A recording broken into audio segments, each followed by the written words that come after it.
নমস্কার, আমি রাজেন্দ্র প্রসাদ দাস।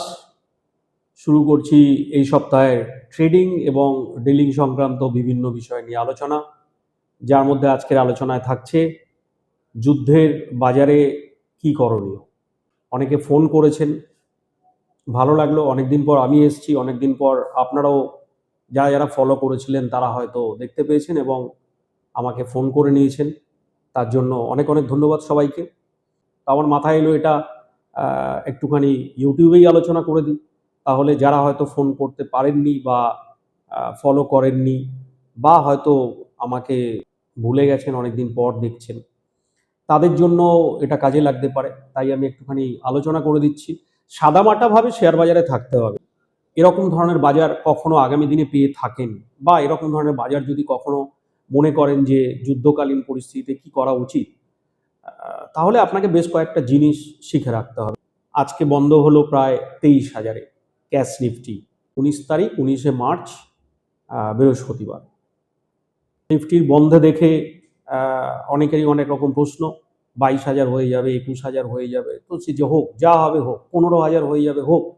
বক্তব্যটা হচ্ছে যে কি হবে সেটা ইস্যু নয়। ইস্যুটা হচ্ছে যে আমার যে শেয়ারগুলো আছে, আমি তার থেকে কিভাবে আমি আগামী দিনে মুক্তি পাবো, বা সেগুলোকে আমি কতটা রিস্ক ডাইভার্সিফাই করতে পারবো, বা তার জন্য আমায় কি কি চিন্তা করতে হবে। না, আপনাকে স্ট্র্যাটেজি তৈরি করে নিতে হবে, যেটা অনেক আগে থাকতেই প্রত্যেকেরই করা উচিত। সেটা একটা প্রসেসের মধ্যে থেকে আসতে হয়। প্রথমে অবশ্যই একটা পড়াশোনা থাকবে, তারপরে ট্রেডিং অ্যাকাউন্ট খুলবো কি খুলবো না সেটা চিন্তা করতে হবে।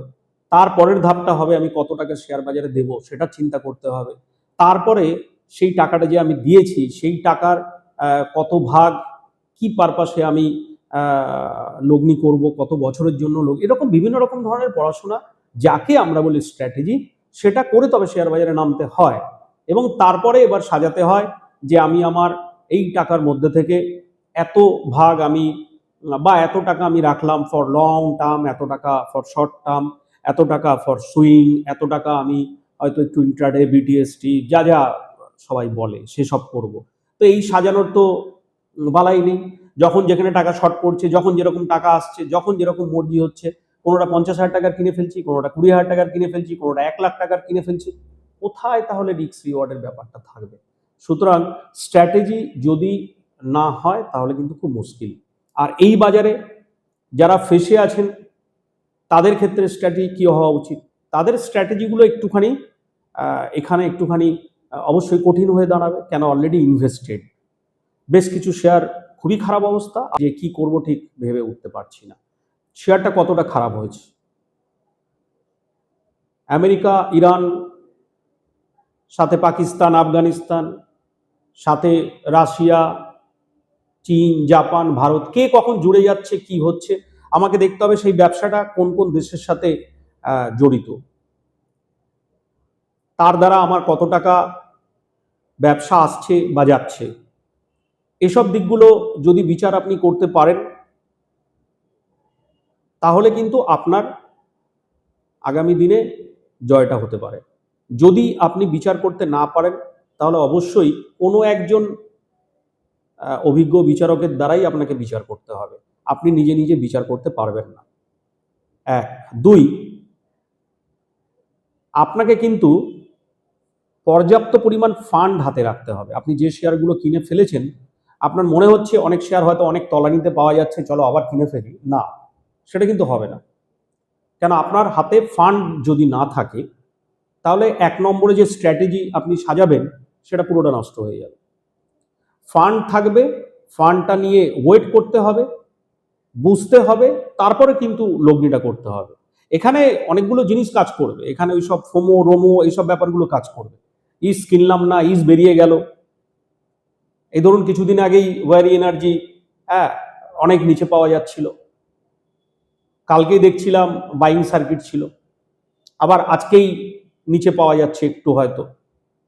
এখন বক্তব্যটা হচ্ছে যে পর্যাপ্ত পরিমাণ ফান্ড না থাকলে স্ট্র্যাটেজিটা কোনো কাজে আসবে না।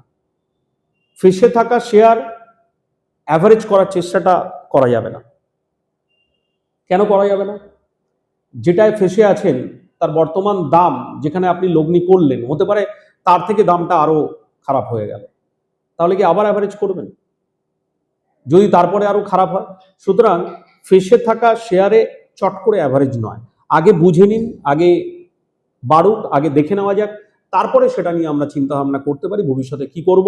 দরকার পড়লে আপনারা অবশ্যই আমাকে ফোন করে মোটামুটি একটু টেকনিক্যাল সম্পর্কে বা ফান্ডামেন্টাল সম্পর্কে জানতেই পারেন, কোনো অসুবিধা নেই।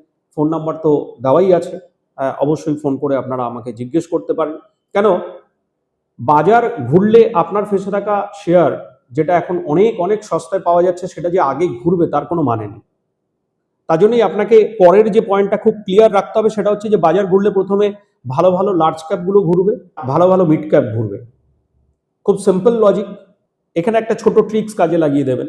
সব থেকে ভালো লার্জ ক্যাপ এবং মিড ক্যাপ যারা ওয়েটেজে, নিফটির ওয়েটেজে বা ওই ইন্ডেক্সের ওয়েটেজে টপের দিকে আছে, ধরে নেওয়া যাক 1 থেকে 5-এর মধ্যে যেসব আছে, তারা কিন্তু আগে ঘুরবে।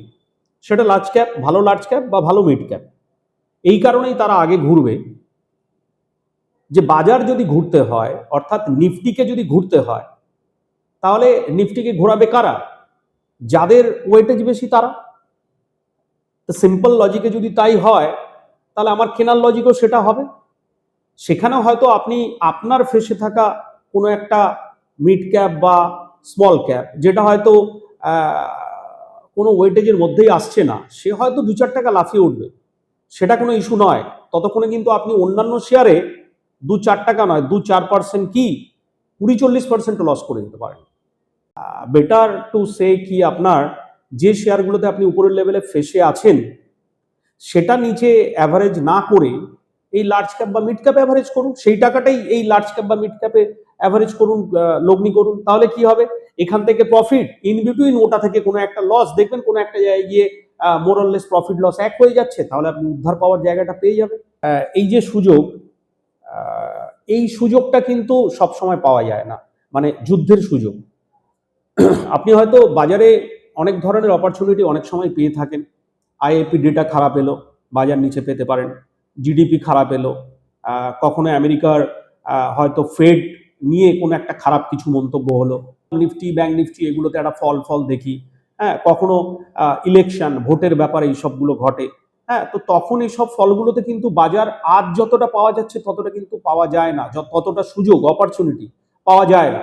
সুতরাং এই অপরচুনিটিকে আপনাকে কাজে লাগাতে হবে ভালো রকমের রিটার্ন পাওয়ার জন্য। যেমন ফর এক্সাম্পল, ভালো শেয়ার বলতে আমি কি বলতে পারি?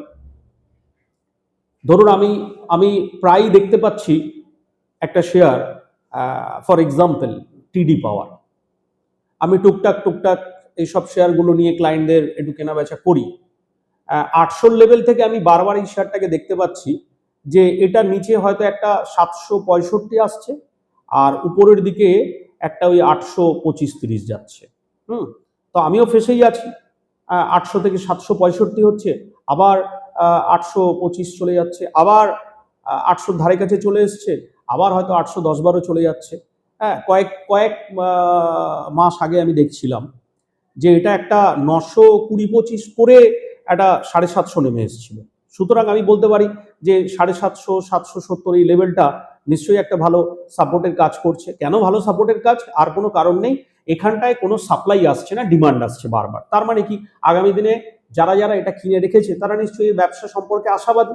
হ্যাঁ, বেসিক্যালি এটা কি করে না, বেসিক্যালি এই ব্যবসা যদি আপনি দেখতে চান বা মানে দেখেন, তাহলে আপনি দেখতে পাবেন যে এসির যে জেনারেটর হয়, মানে হাইড্রো জেনারেটর, অথবা যে specialised motor for industry like cement, energy, এইসব জায়গায় এদের ভালো ভালো মোটর তৈরির এদের ভালো দক্ষতা আছে। এগুলো একটুখানি আপনারা ওই সব স্ক্রিনার গিয়ে ঘেটে ফেটে নিয়ে দেখে নেবেন কি ব্যবসা কিরকম করে টরে, ছবি টবি দেখে নেবেন, তাহলে আইডিয়াটা আরো ক্লিয়ার হবে। তো চার্টিক্যালি, টেকনিক্যালি ঠিক আছে, ফান্ডামেন্টালি আগামী দিনে এইসব সিমেন্ট, এনার্জি, এটা ওটা, সেদিক দিয়েও যে মোটর এটা ওটা করে তো ভালো, সেদিকেও এদের ঠিক আছে। সেন্টিমেন্টালি কখনো দেখছি না ইনভেস্টর বা ট্রেডারকে নিচের দামে বেচে বেরিয়ে যেত, তাহলে তো আরো পড়ে যেত। তো সেটাও ঠিক আছে। তাহলে যেখানে ফান্ডামেন্টাল ঠিক, সেন্টিমেন্টাল ঠিক, টেকনিক্যাল ঠিক, অ্যাজ পার আপনার শেয়ারটা চোখে থাকা অবস্থায়, দেখে মনে হওয়া অবস্থায় ঠিক, তাহলে এটা ভালো শেয়ার। এরকম ধরনের যে শেয়ারটা টিকে আছে, আপনি চেষ্টা করুন তার মধ্যে টিকে থাকার। আপনি যদি মনে করেন যেটায় ফেসে আছি, আরো পড়ে গেছে কিনবো, আরো পড়ে গেছে কিনবো, আরো পড়ে গেছে কিনবো, সেটা থেকে কিন্তু উদ্ধার হবে না। তো এই যুদ্ধের বাজারে আমার মনে হয় এগুলোই করণীয়। এরকম ধরনের যে 5টা পয়েন্ট নিয়ে আমি আলোচনা করলাম, এই 5টা পয়েন্ট আবার শুনুন, আবার খাতায় লিখুন, সেটাকেই ভালোভাবে পড়ুন। তাহলে ছোটোখাটো টেকনিক্যাল, ছোটোখাটো ফান্ডামেন্টাল বা ছোটোখাটো সেন্টিমেন্টাল অ্যানালিসিস আপনিও আগামী দিনে শিখে যাবেন এবং বুঝে যাবেন। আজ এতটাই। নমস্কার।